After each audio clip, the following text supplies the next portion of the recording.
As reported by Adrian Volenik in Benzinga's November 17th, 2024 article, we will pass those tariff costs back to the consumer.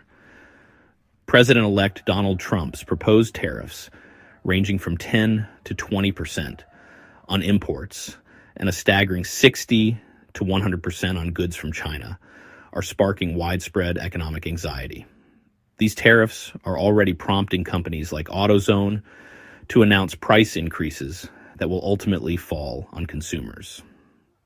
The broader economic impact, accelerating inflation, and compounding financial strain on American households. AutoZone's CEO, Philip Daniele, left no ambiguity during a recent earnings call. If we get tariffs, we will pass those tariff costs back to the consumer. The automotive parts retailer is already planning preemptive price hikes, anticipating the financial strain that such policies will impose on its supply chain. AutoZone's approach reflects an increasingly common corporate strategy across industries, shielding profit margins at the expense of consumers. Retailers reliant on Chinese imports, such as Steve Madden and Columbia Sportswear, are grappling with similar challenges.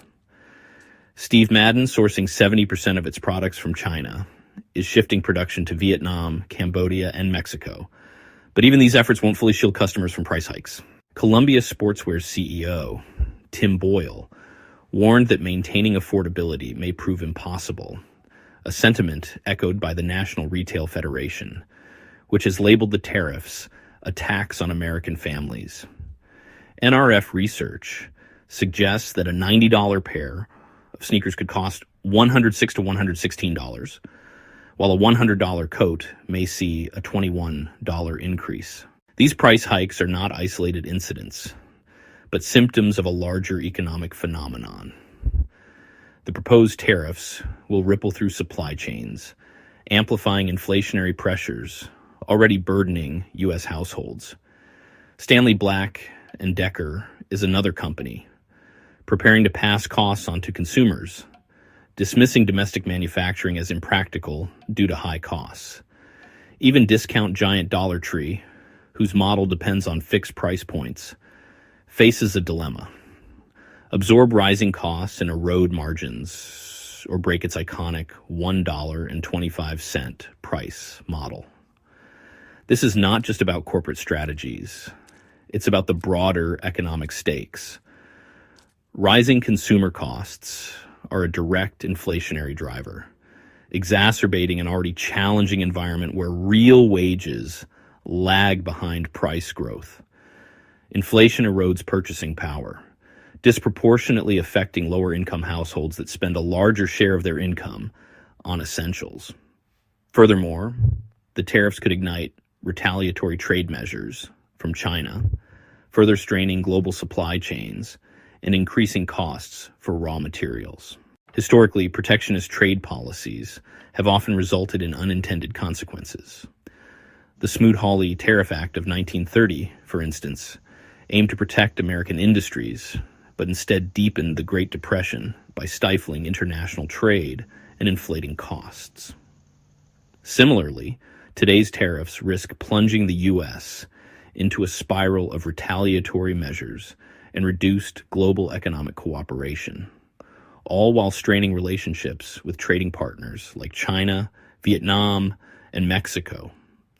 This mirrors the challenges seen in other nations with authoritarian-leaning trade policies, such as Russia's recent isolationist strategies, which have led to domestic shortages and spiraling costs for basic goods.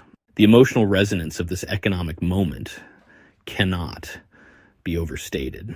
For families already struggling with high prices for groceries, rent, and energy, the prospect of paying more for necessities like clothing and shoes feels like a breaking point.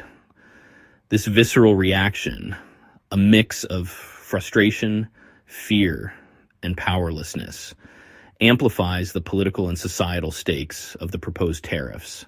The overarching narrative is clear.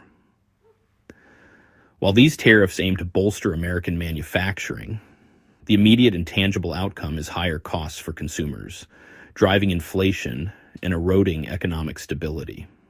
This is a policy experiment with high stakes, and as businesses prepare to pass on the costs, it's the American people who will bear the financial burden. Whether this economic gamble pays off in the long term or follows the path of past protectionist failures remains to be seen. But for now, the warning signs are clear. As the nation braces for the impact, the question remains: how much are Americans willing to sacrifice for the promise of economic nationalism?